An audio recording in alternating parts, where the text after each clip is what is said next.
Well, I think, education is a big part of that, and helping people understand, what does the hemp supply chain look like? What are all the different components, not just genetics and cultivation and this really broad term of processing, right? Well, what does processing mean? Well, it's going to depend greatly on what you're trying to get as an end product. So I think education is a really important part of it. And I think to a certain extent networking, right, in terms of people having the opportunity to get in the same room with people that are doing the same things that they're doing and share that knowledge. Hey guys, it's Mandi with the Global Hemp Association. I wanted to say thank you very, very much for joining. I'm really excited to have you, to have an opportunity to meet so many people. Again, if you like our content and like what we're producing, please like, share, comment, subscribe. You'll meet so many amazing people with all of the interviews that we've done. They're available on our YouTube channel and on Patreon.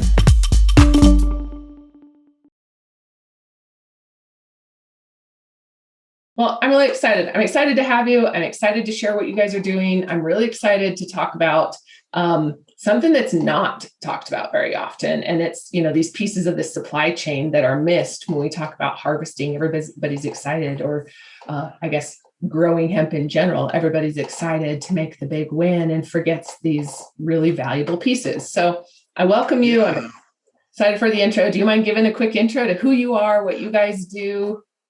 Sure. Well, yeah, my name is Matthew Clark. I'm the compliance director with IEC Thermo. We manufacture and distribute large-scale hemp drying equipment. We have 3 different models currently that do between 3,000 and 15,000 pounds of wet material per hour. So it is definitely some large-scale equipment. And as you said, we have definitely continued to see drying being one of the more underestimated components of the hemp supply chain. Mm-hmm. And, I think that's really, you can really see that when you still, even 2020, we're seeing these numbers come out indicating that less than half of the hemp that's planted is actually making it out of the field. And a lot of that is because I don't think people have a good plan for how they're going to harvest at the scale that they're growing. And then from there, actually get it stabilized. Mm-hmm. Hemp is, it's what makes hemp so great also makes it really difficult to process and has a lot of unique characteristics that aren't shared by other parts of agriculture. So when you get farmers that have experience with other kinds of crops, they don't really necessarily understand that they don't have a lot of time when it comes to hemp in terms of getting it dried and the moisture out of there so that they don't experience some kind of loss from mold or other contaminants. Okay, so what are some of those things that are, difficult about processing hemp that aren't discussed? And how did you guys get into this? Where did you guys come from? How did you get into the hemp side of this? Well, yeah. So Walter Hawkins, who is our president and the engineer that designed our system, he's been drying things at an industrial scale for a really long time. And so he has a lot of experience in huge projects like mining and organic waste and different things. And back in 2000, I think 14 or 15, he was actually approached by Gencana to design a system for them. Mm-hmm. So that's kind of how we were brought into the hemp space originally. And then after his exclusive agreement with them expired, he kind of took that technology he had developed and turned it into IEC Thermo. And so he really, as opposed to some of the other drying that's out there, he designed a system with hemp very much in mind. So at the time, the focus was pretty much entirely on cannabinoids. So we built a system that has a really low retention time, has low temperatures so that you can protect cannabinoids. And as we've found out over the last couple of years, terpenes also. And so it's a 2-stage system. It uses a lot of hot air, moved really fast. So material is in the dryer for less than 2 minutes. The first stage is a flash dryer that hits it with a bigger blast of heat, but immediately starts moving it through a lot of ductwork. So the temperature of the biomass never goes above 130 or 140 degrees if you're drying for cannabinoids. So you avoid decarbing it. And then the second stage is a fluid bed, which kind of think of an air hockey table. It's got opposing pressure in there. And so the material stays in that chamber until the rest of the moisture is removed, but it does it very gently. And there's a couple of cyclone cycles within there. So that allows us to control temperatures really well. That allows us to, consistently get material dried below 10%. And I think that's one of the things we've found with some of the other systems also, that those, it's not always easy for them to get consistently down to those. So I think that's, we saw, a huge explosion in 2019 after the Farm Bill was passed, and we placed a lot of dryers. But obviously, there's been a lot of challenges on the CBD side, and so now, we certainly still have great dryers for CBD. But one of the things I've been working on, and a big part of the reason we joined the Global Hemp Association, is to get our heads around how material that goes through our dryer can also be used to supply hurd, short fibers, grain, some of the other things that are now getting a lot more attention. And like you said, we were saying, what we see all the time is folks that they spend a lot of time selecting genetics, getting them planted and growing them. And come September, they realize like they don't have a plan for how they're going to harvest it, which, over and over again, we see folks that think they're being pretty conservative and maybe plant less than 10 acres. But after the first acre, they realize it's going slow. They're out of space if they're hang drying. And so it's really, we get a lot of those calls in the fall. Unfortunately for us, our equipment is pretty large scale. So it's not something that you can put up in a month. It takes a bit of time. So that's why we really think it's important to try to, we call it being good stewards of the industry, but really encouraging people to have a plan for drying, regardless of what technology they're using, just understanding that it doesn't do you any good to grow it if you can't get it stabilized. And well, I think that those are just, like you said, even the small plots at 10 or 15 acres, it's a lot of manual work, and the timelines that are put on them to test and harvest it becomes a problem, right? That's when we risk Yeah, very much. I mean, unless you're really staggering your planting, if that first acre is ripe and ready to be taken down, all of it is. And that means it's ready right then. It's not ready for you to slowly harvest over the course of 2 weeks while you see powdery mildew and botrytis and other problems slowly take over. And then, you have all these variables like weather. I remember, in 2018, farmers in Oregon, they didn't get any rain until late October. Well, in 2019, it was pouring rain in September. And, you have these kind of variables. And if you don't have a plan for how you're going to be able to get that acreage down really quickly, it really puts your whole operation at risk. And you spend a lot of time growing something that can really go south really fast. Right. Okay. So I have a lot of questions, but when we were talking about the industrial side and the scale and the moisture involved, that's the number one thing that I hear from the plastics industry is the level of moisture has to be consistent, and it's a low to no moisture inside of that plant. Yeah, I think around 3% is the number that I've heard in some of the meetings. And that's certainly lower than, I think on the cannabinoid side, extractors are generally looking for below 10%, around 7% is good. But yeah, for, things like fiber and plastics and bioplastics, they need that kind of consistency. And yeah, it's really good. I mean, they're going to be, volume is massive on this plastic side, significantly larger than the CBD and cannabinoid side. Well, exactly. And I think that's, another part of it is trying to transition from this idea that you're only growing it for CBD when if you have the right equipment in the supply chain, you can still get great extraction material. But you can also be producing the kind of base material for bioplastics, for hurd, for animal bedding, for all these different things. Our system does require a chop material going in, about a 1/4 inch. But on the backside, with some good sorting equipment, which there's some great work being done there, you really can take that and sort that out into, good extraction material, which is what the extractors really want. Their capacity, they don't want to process stalks and stems and leaves that doesn't have any, cannabinoids in it.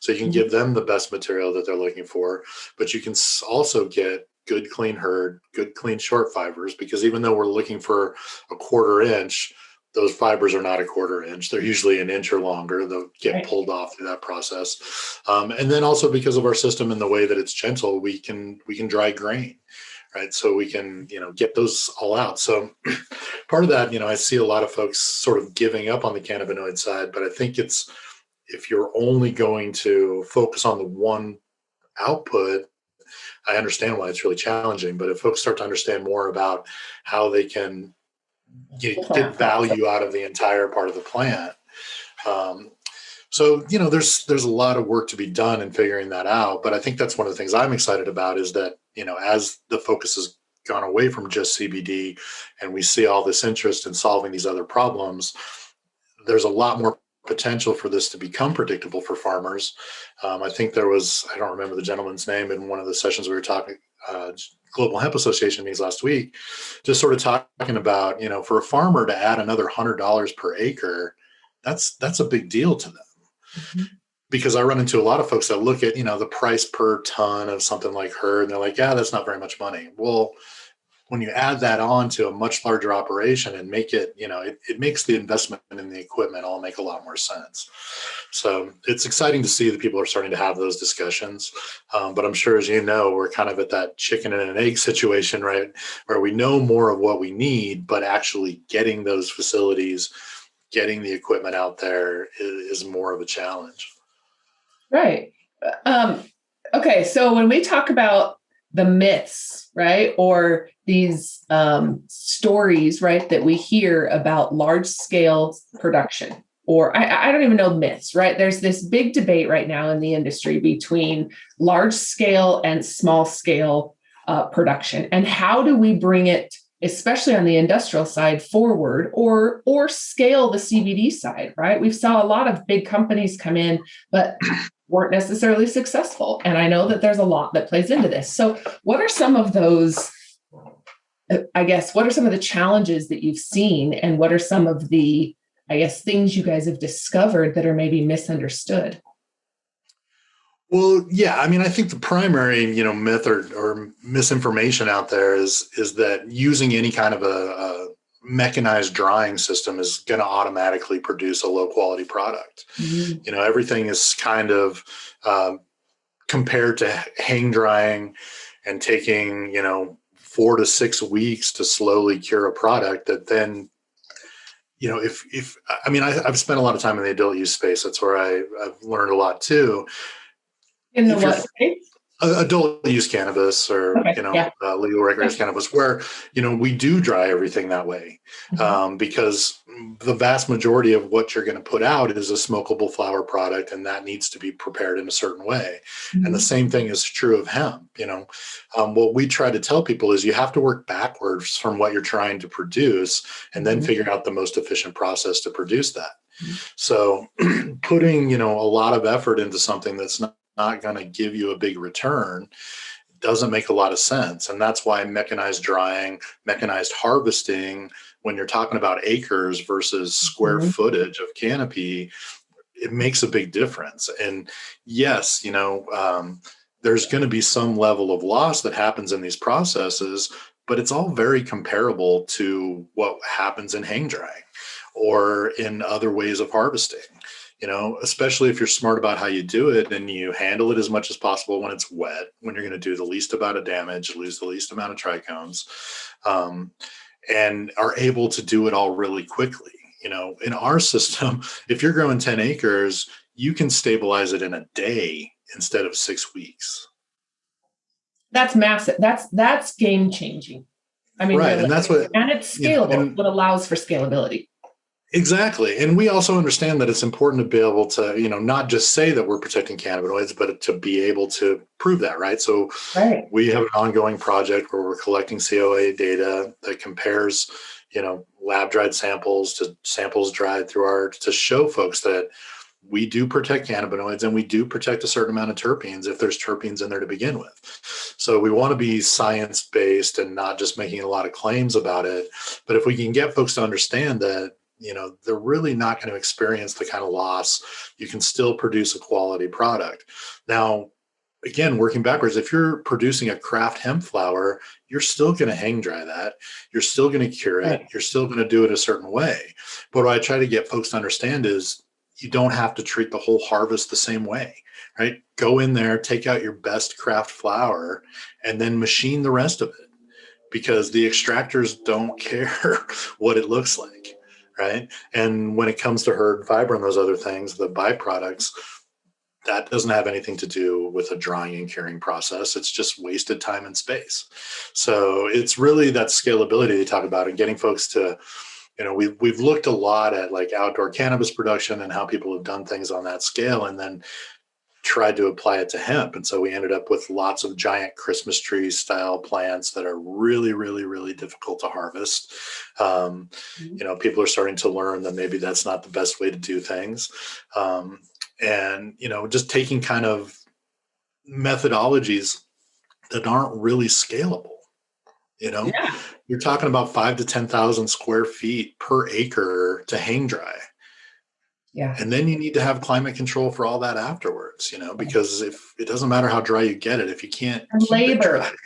Your labor. And the labor. I mean, even the on labor is intense that time of year, right?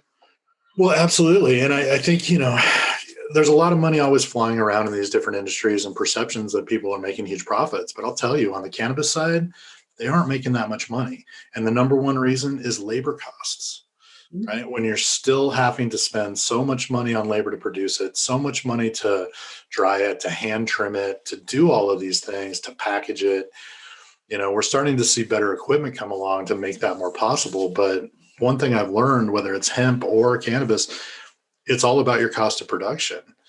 And for folks that, have to spend a lot, and not everybody that farms isn't in an area where that labor is accessible.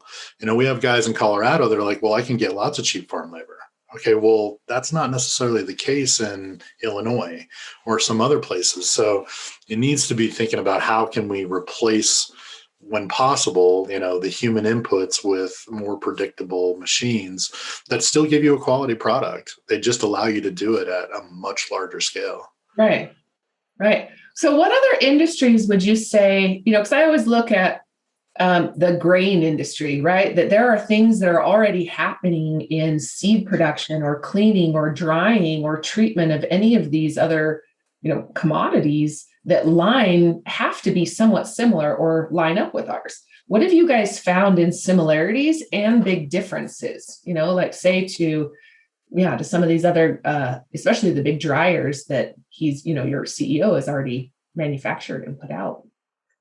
Yeah, well, so like you said, I mean, and I kind of figured this out pretty quickly, right? Agriculture has been happening in this country for a really long time, and they have figured out how to do a lot of things. So we really don't have to reinvent the wheel a lot. And as you referenced, like the seed sorting and seed cleaning, that's the same kind of equipment that will do great sorting of dried material. So, some of the companies out there doing some of the better work in that sorting, their roots are in things like seed sorting and seed cleaning. And they're just taking the technologies, using air, pneumatics, brush and screen systems to apply that to hemp to try to get these different things out of there. And so, that's one thing I really believe, our dryer is great. It's even better if you have the right kind of sorting equipment right behind it, because that's going to allow you to just have that continuous process. Instead of getting one super sack of material that's full of everything, you can get 4 sacks that each have a potential buyer, right? I think what we have seen, and where some of the other drying technologies have sort of struggled, is it wasn't designed specifically with hemp in mind. It's something, it was designed for another purpose, and it's being applied to hemp. So you have, big rotary dryers that that used to be asphalt dryers, but they can control the temperature, and it's a triple rotator bass. They can dry hemp in it, but it wasn't specifically designed for hemp. And so or hops dryers or grain dryers that are being repurposed, they can do the job, but they weren't originally designed with hemp in mind. And Mm-hmm. so they have low temperatures, but they have really long batch times, where if you're going to use a hops dryer, you're looking at 24-hour cycles. Ours is a continuous flow system where, it is designed for you to be able to just keep pumping the material through. And even, the belt dryers, which I think in a lot of ways have dominated because they have a pretty low price point. It's that amount of retention time that they have, where it just takes a good amount of time to work its way through that system. And that definitely increases the possibility of decarbing or burning or some of the other issues people have faced. So that's, while it's good that we can take a lot of experience in different processes from the past, not all of them are going to work great for hemp because of, sort of the nature of what you're trying to protect. Right. Well, and it's different. I mean, even down to the way that we're processing it afterwards, right? It's just there's always one little thing, one little piece that's different or has been made, to accommodate all of these others. Okay. So how did you, go ahead. What were you going to say? No, I was going to say, well, I mean, it's sticky, right? Yes, Hemp yes. is, I mean, I've seen hemp bring down a John Deere combine, right, with the wrong stripper head on it. Like, giant pieces of equipment that are incredibly powerful will just be brought to their knees by this plant because of those great processes. So trying to figure out how to adapt some of those things so that they work best with the plant. And you've seen tons of innovation. I mean, every year there's new, even if some of that innovation is just don't take the bottom foot of the stock, right? Because it's so thick. And I think there's a lot more to come as we're starting to learn more about what the textile world is actually going to need, not just in terms of processing, but in the type of plant that we grow to process, right? It's a different plant than what cannabinoids are going to need. And I think, we're starting to see more people, get more interest in that, but that's going to then, that's going to be another problem to solve. Okay. How do we take that material, get it dried properly at the sizes that they need and that sort of stuff. So, yeah. Yeah, absolutely. So I have a question about what got you into this? Like, what brought you and what was your aha moment to say cannabis is where you want to be, or is, what was your aha moment? Yeah, no. So in 2015, I was recruited to move out to Washington to help open a dispensary. And I mean, I had already been interested in cannabis. I was excited about legalization and what was going on. But once I got out there, I actually went to it's now called the Cannabis Alliance. It had a different name back then, but it was a trade organization. And once I was in that room with 100 other professionals, it made me realize this is much more than just, being around cannabis. This is a new industry with a lot of stuff going on. And it just made me realize, like, well, I have, past business skills, different things that will apply to this that in ways that I had never thought of. And so over, the course of that and kind of ending up going from a dispensary to helping manage operations and logistics at a cultivation operation that was then acquired by a bigger brand in Washington who had 4 cultivation operations, and getting pulled into the administration of all that, it just made me realize, like, having a passion for the plant is really important, and being good at growing it is great. But if you don't have business skills or a business plan, or understand that, the guy that works at the spreadsheet all day is just as important as the guy that works in the garden all day. And that's kind of led me to just realize, like, I mean, it's something that I'm passionate about, and I want to see this plant continue to develop.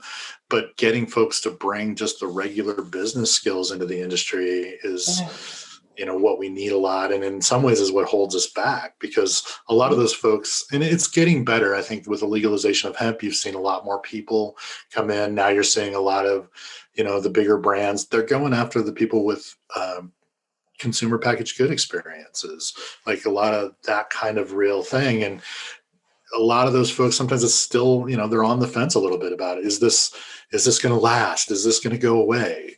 No. It's not. Oh, It's not going anywhere, and it really needs folks that. So, I had done code compliance and safety and other things in prior jobs, and it was a good set of skills for me to understand, with traceability and track and trace and all these different rules that you're constantly trying to follow, that it was a good fit for what I, kind of already knew.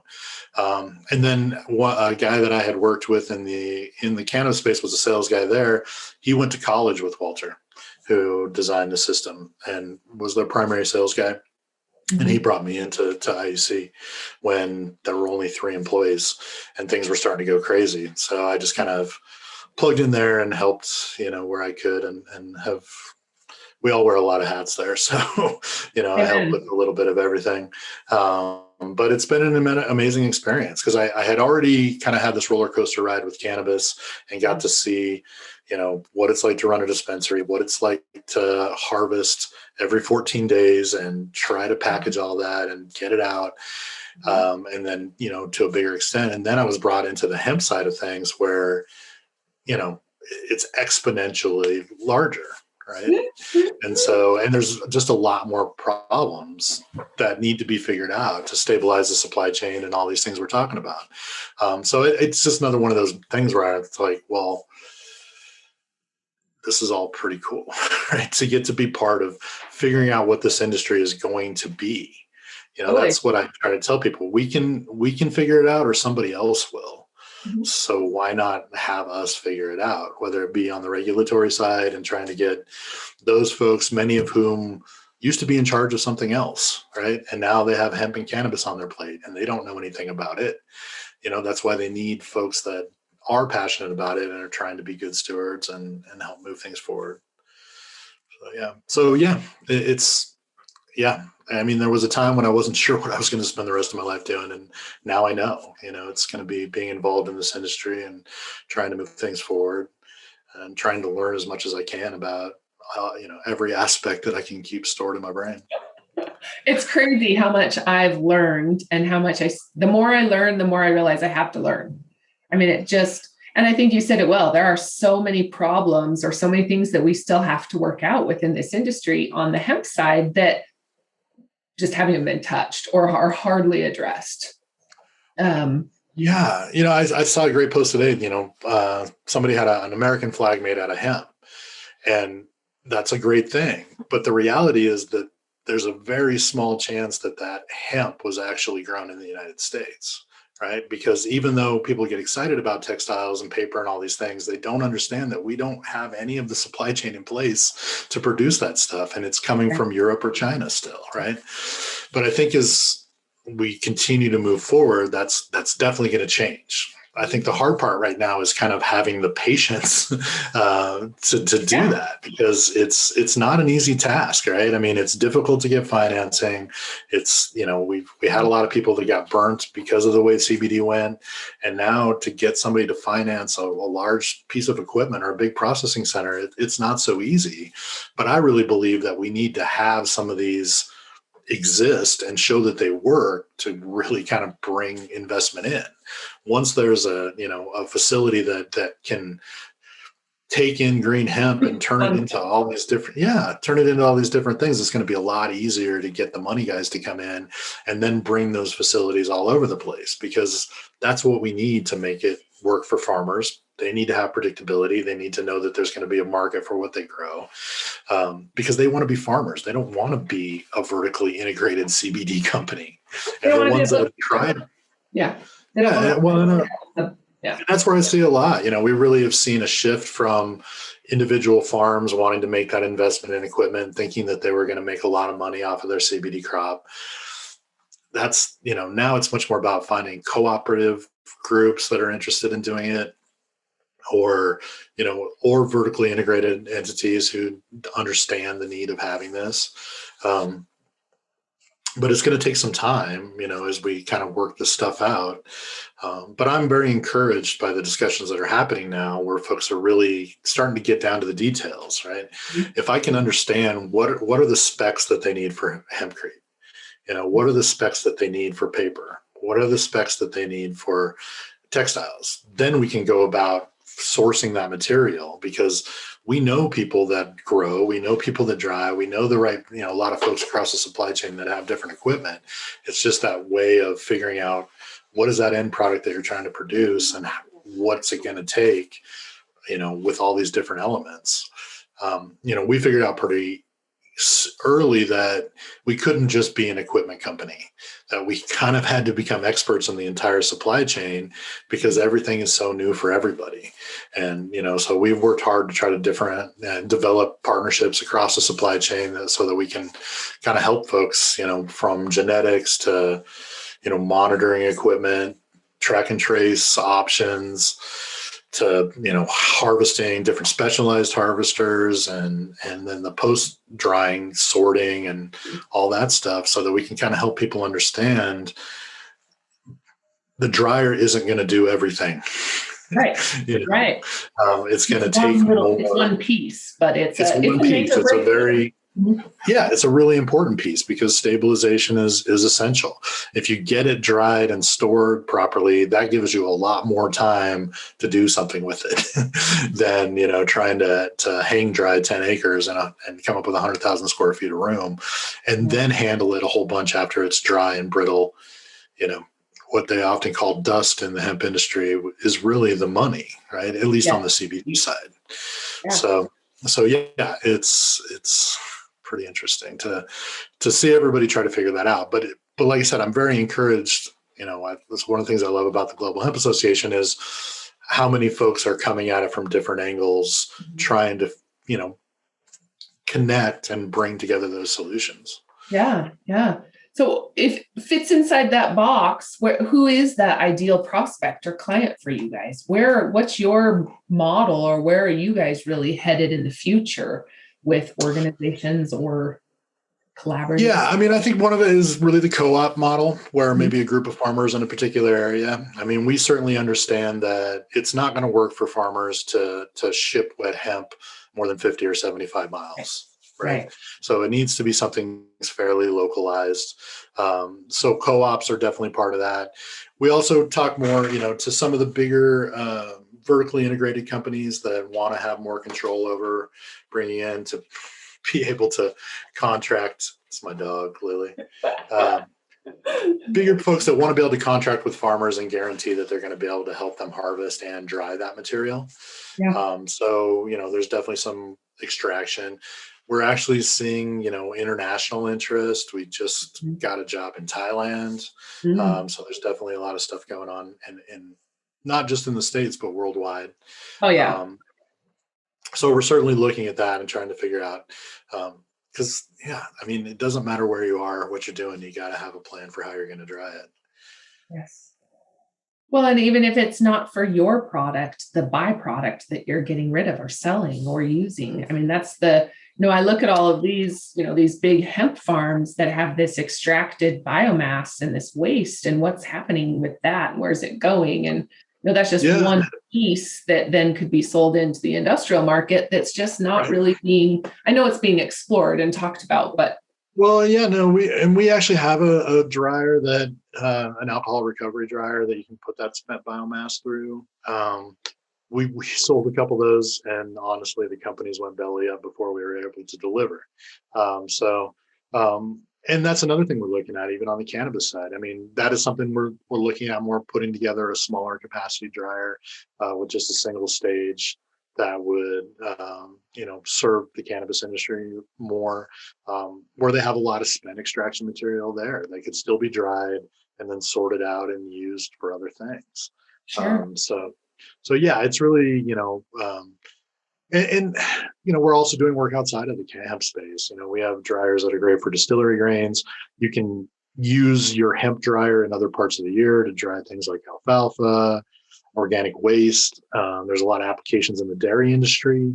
We've seen huge, really good numbers in terms of just drying the cattle bedding, where you get better production, lower vet bills because they have clean medium that they're sleeping in. So we're really about having dryer solutions, and hemp is something that we're good at. But seems like that would be really beneficial when we're talking about Well, and especially in like a co-op model, even linking to an existing where they're using hemp as a rotation crop and now they're creating the animal bedding or, because that's less processing and it becomes a fast input and output, with a use. Yeah, well, that's the thing.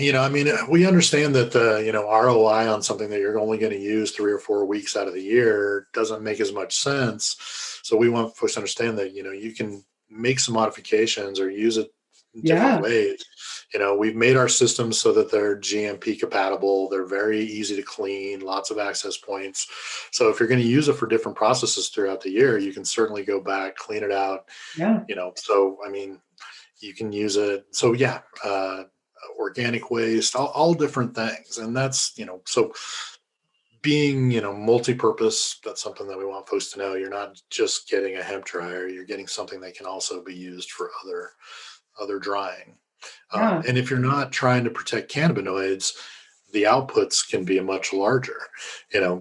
Our 3,000, 6,000, and 15,000 pound inputs are based on keeping those temperatures low to protect cannabinoids. But if you're just drying hurd for bioplastics, you can multiply that. And it's interesting, we talked a little bit about moisture earlier, but the difference between 85% moisture and 75% moisture is huge, right? Yeah. In the terms of how much energy it takes to dry and the capacity that it uses up in the dryer. Mm-hmm. So as you start to dry material that's already been dried to a certain extent, you can really increase those outputs and have an even more efficient operation.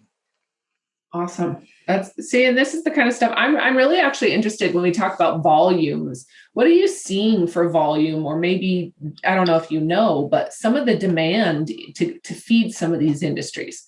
Like if we're talking about hempcrete or wood production or biofuels, plastics, what is I would say it's a little bit of an unknown, but I think it's certainly much larger than the cannabinoid side.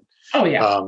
I was in a conference a while back, and there was a gentleman from Mohawk Paper that the number he threw out was, roughly 70,000 acres of production to feed a single pulp mill for paper, right? So that's substantially more. So I think, that's something that we'll start to understand more as we start to get some more clarity on some of the regulations. But I think that's where it will become a lot better of a rotational crop for farmers, because the acres that they're going to need, excuse me, to feed a lot of these other processes is going to be a lot more substantial.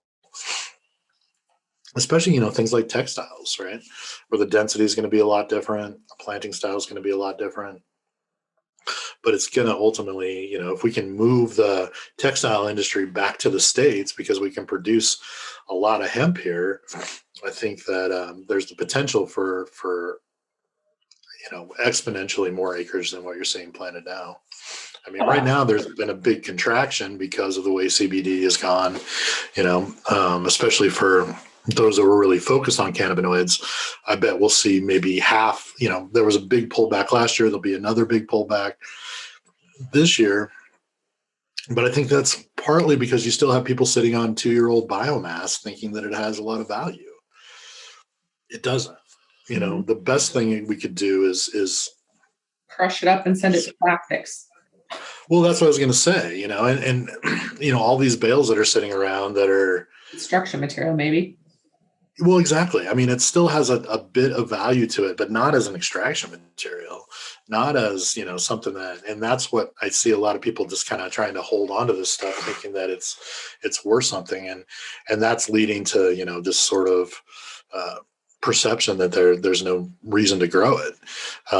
So that's another area where I think the industry has a lot of room to grow the way that hemp has been regulated. Again, having come from the adult use space where we do a lot of quality testing for a lot of different contaminants and a lot of different things. And then you've got hemp over here where it's just potency, right?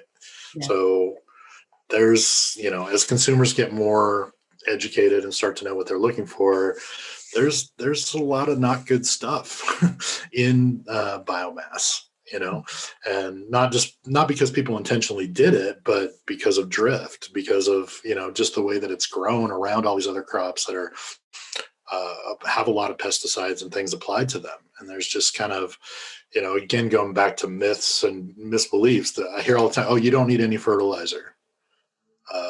That's not true.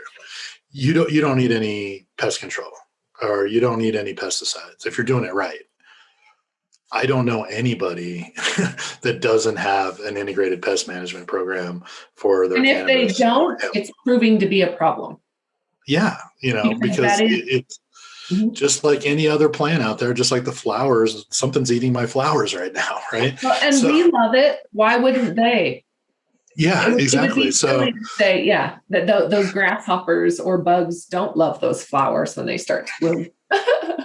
Yeah, exactly. I do. And I mean, again, adult use, there's not very many grows that don't have some sort of pest issue that they're dealing with, and so it's that idea that, just because it's the cannabis plant or the hemp plant that everything's great. No, and that's, I think, what has kind of allowed some of the bad actors to really get ahead, because there is this perception that, if you're involved in this industry, you must be a great person that would never do anything shady to try to make more money. Well, that's unfortunately money just changes people. Well, yeah. And I mean, that's what I try to explain to folks, right? You just spent $400,000 growing this crop, and then you get a positive pesticide test. Are you going to burn it all up and get rid of it? Right. No, right. You're not. It's just the reality of economics. So yeah, there's, a lot of education that needs to happen, and a lot of maturing that needs to happen. Same thing, smokable hemp flower. That's great if it's grown and produced as a smokable hemp product. But taking, stuff that was grown outside as biomass and then deciding, because you can't sell it as biomass, so you'll sell it as smokable hemp flower, is probably not creating the safest hemp product that somebody's going to combust and put in their lungs. Right. So we have to have some responsibility in thinking about how we're doing these things. Okay, so I have a couple of questions. We're almost out of time, but I'm not sure I understand fully these different processes for harvesting and processing hemp, from, say, a biofuels or a plastics to textiles. Where does the drying fit into each of these different types of processes, right? So if I'm doing like a dew retting or wet retting, where is the drying, say, for textiles compared to baled and sent off to somebody else to process or to Well, so yeah, I mean, one of the big things that we learned from 2019 was that you're really better off using, for large scale harvesting, we originally were like, any kind of large scale equipment will work, right? So if you have a forage or silage chopper, that would be fine. Or if you have a combine, that would be fine. Well, what we really found out is that silage choppers and forage choppers leave a lot of, they take the whole stem and chop it up. And then you end up with a lot of material in there that you don't really want to spend time drying. So we've really learned that, the best practice is to use some kind of a modified combine where you're going to leave a lot of the stock in the field. Then you can ret that material, bale it, and send it to decortication, but then take the rest of the material and send it through a dryer like ours. And then, as I said, you're going to have a chopped material. So that's good that it goes through the combine. We pretty much, as a standard part of our system now, use a hammer mill feeding into the system, just to kind of help create, make sure the sizing is right, but it also kind of fluffs up the material as it goes into the dryer. Surface area is really important to how our drying system works to have the most efficiency out of it. But then once you come out of the backside of the dryer, you've got a material that then you can feed into a sorting system, or you can go straight into a super sack. I mean, that's what people had traditionally done. But then if you run it through sorting equipment, you can get flour as one of those streams, and then get the hurd, short fibers, which I think are good for paper, and grain, if you have grain in there. There's also some really good harvesting equipment that will do some of that sorting in the field. So there's some attachments you can get for combines now that will, sort the seed, the flower, and some of the stem out and give you better material before it even goes into the dryer. So that's kind of improved also. But it's really, about having some kind of a combine or modified combine for doing more than a couple of acres. That's going to really allow you to do that. And then, so you still are going to have, those long fiber stems. That isn't what the textile people want, right? It's great for things like rope and, lots of long fibers and maybe insulation and things like that. But what I've been hearing a lot is, the type of hemp that's going to eventually be made into textiles is, only going to be, it's not going to be grown to full maturity. It's only going to be like the size of a pencil. There's going to be a lot. And that's something, but I think a lot of those fibers end up being, I've heard, 30 millimeters, 35 millimeters. So they're not real long fibers. So we haven't done any research yet in terms of running fiber strains through. But I think that's a small part of the market. I mean, the plant, right. The entire plant, we may see 20% fiber. Everything else is this herd and right. Well, and that's where, well, and that's where I think, it's kind of the low hanging fruit right now, because we require a chop material, you're ending up with herd that is in that 1/4 inch range that, from what I'm finding out, that's what the hempcrete guys need. Mm-hmm. That's the perfect stuff for animal bedding. And the stuff that can then be burned down into bioplastics. So yeah, and that's really, it's even if you're leaving the main stem in the field to send to defortification, the smaller limbs and all that is still going to produce a lot of herd. And even from the fiber folks, they want mostly herd with a little bit of fiber, right? It's like 90% herd with 10% fiber. So the herd part is a big part. And I think, that's the kind of stock material that it's going to come out of the stuff that you can also get cannabinoids out of, because it's that harder, denser herd that those folks need. And I think we'll learn a lot more about the building materials in the next year because of the price of lumber, right? All of a sudden, everybody's really interested in learning about alternatives to that. And that's going to be a big boost. I've seen some cool articles where, what was it? The guys in Idaho that got like $1 million in crowdfunding on their first day. 24 hours or something? That's awesome. That's amazing. Yeah. So and I think our system does an excellent job of producing that herd as a byproduct of your regular harvest. And there is going to be a certain amount of short fiber that I think is great for like the insulation market, pet bedding again, some of these different things that, as much as we try to keep fiber out of the system because it's the most difficult thing to deal with, right? Those fibers, they find each other in the system. They create little rat's nests. It's the one thing you're always having to monitor and make sure you're getting cleaned out of there.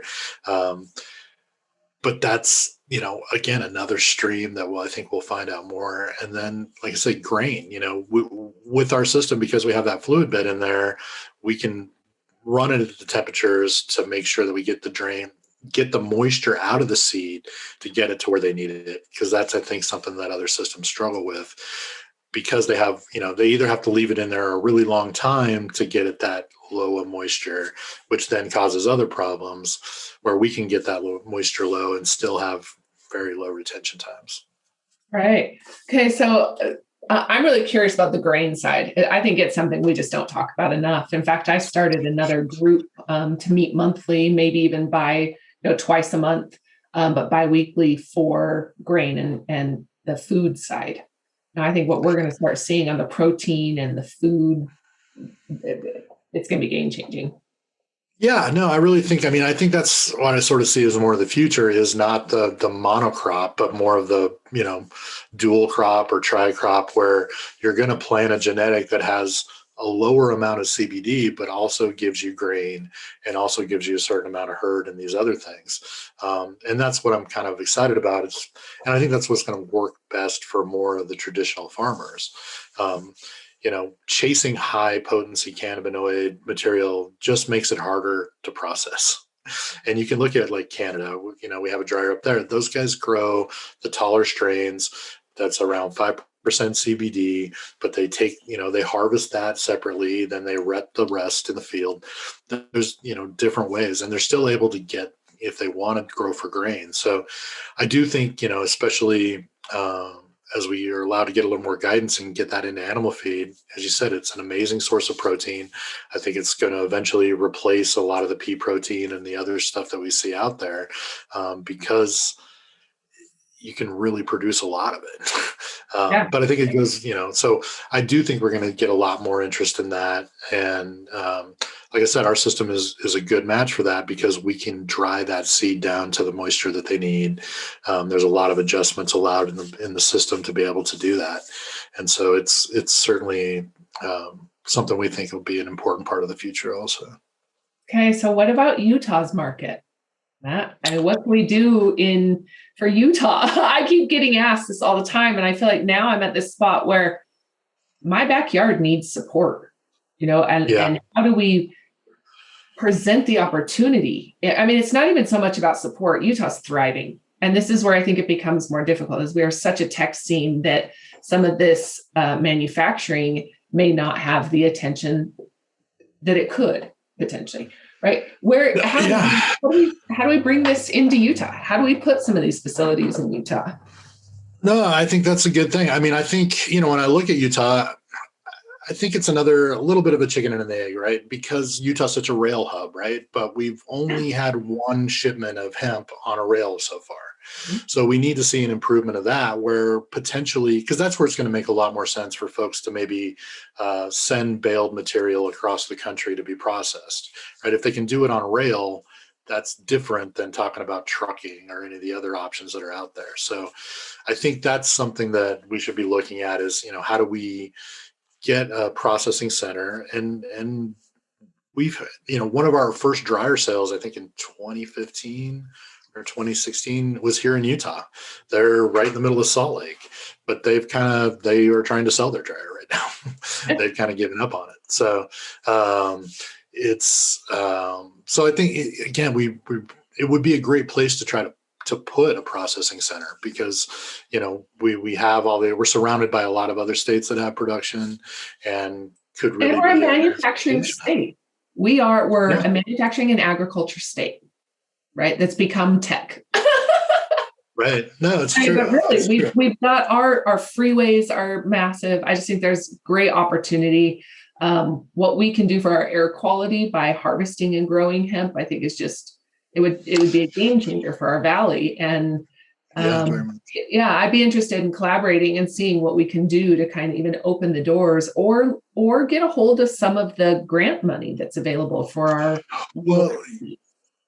Yeah, no, I think that's actually a really good point. And it's something we've been working on at IEC, is trying to, we're in the middle of a campaign to really try to connect with different research entities that, because there's more and more USDA money out there, and it really is supply chain based, right? Stabilizing the supply chain.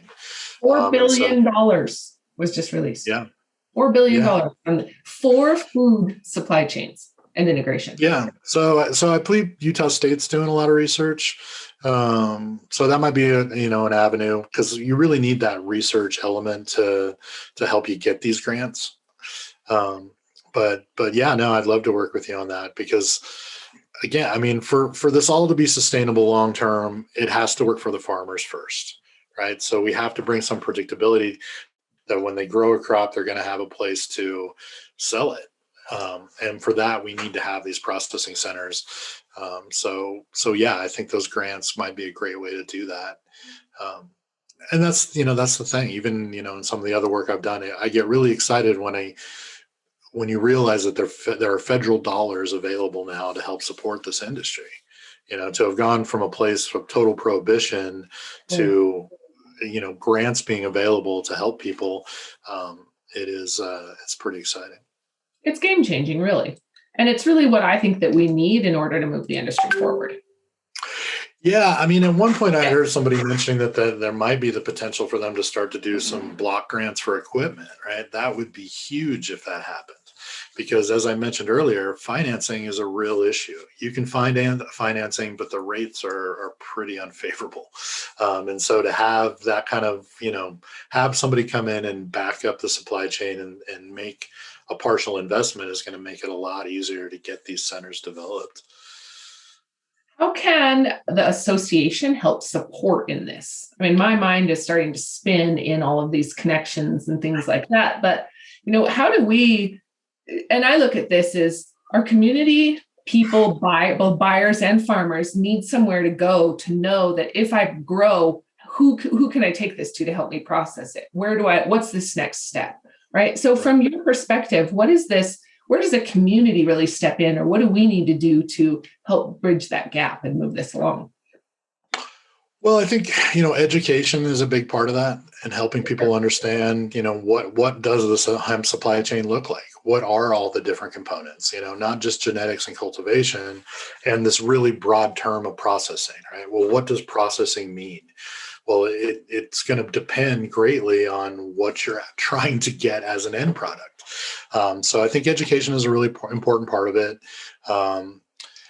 And, I think to a certain extent, networking, right? In terms of people having the opportunity to get in the same room with people that are doing the same things that they're doing and share that knowledge. I think it's gotten better over time, but when I first got into all this, there was definitely a kind of everybody's trying to keep their cards very close to their chest and not share a lot of information. But I figured out pretty quickly, if you actually get those guys in a room together, they're really happy to share that information and find out that everybody has basically the same set of problems, and basically everybody's growing hemp. And nobody wants to see somebody else lose their entire investment. What I'm finding is people really are like, and that was what was so hard for me when I would walk around Salt Lake and I would walk from one building to the next, and I would see the same things happening and know right off the bat that they didn't work. Because I walked into one and he told me they were uninstalling their equipment. It doesn't work. Walk into the next one and they're installing the exact same equipment, and they didn't know where to go to talk to each other. Right. And it was that nobody wants to watch that. And if they do, they're not the business I want to be involved in anyway.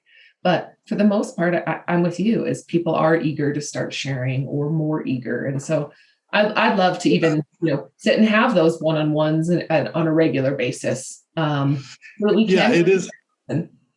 It's going to take a lot of collaboration for us to develop the supply chain. Totally. And it's going to, it's definitely going to take some folks that are willing to take risks, but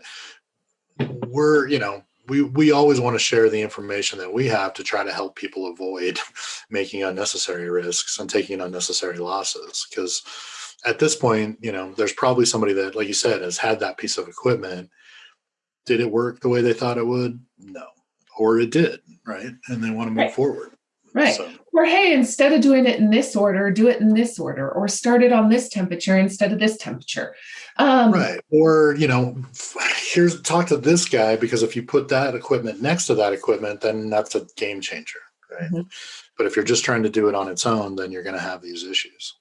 So I would love to offer and open this up to do a Q&A panel discussion around these topics. And let's throw in some of these processing pieces, and drying be one of them. And let's open it up for, so I did in March, April, May, June. Next month is farming again. And then August is some of farming and processing. So let's try to find a date where we can invite, 100 people, on the farming side, or open it up to farmers to really talk about some of these solutions and connect these dots.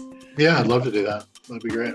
Okay. Well, I'd love to. That's really where I feel like I'm finding the best traction in, making some of these connections, and then leaving it up to you guys to really do the outreach or make those. But I would love to have you, and I'd love to highlight what you guys are doing, because I think it's great. And lots of experience. Thanks. Well, no, I agree. I mean, we it's important to get that message out there.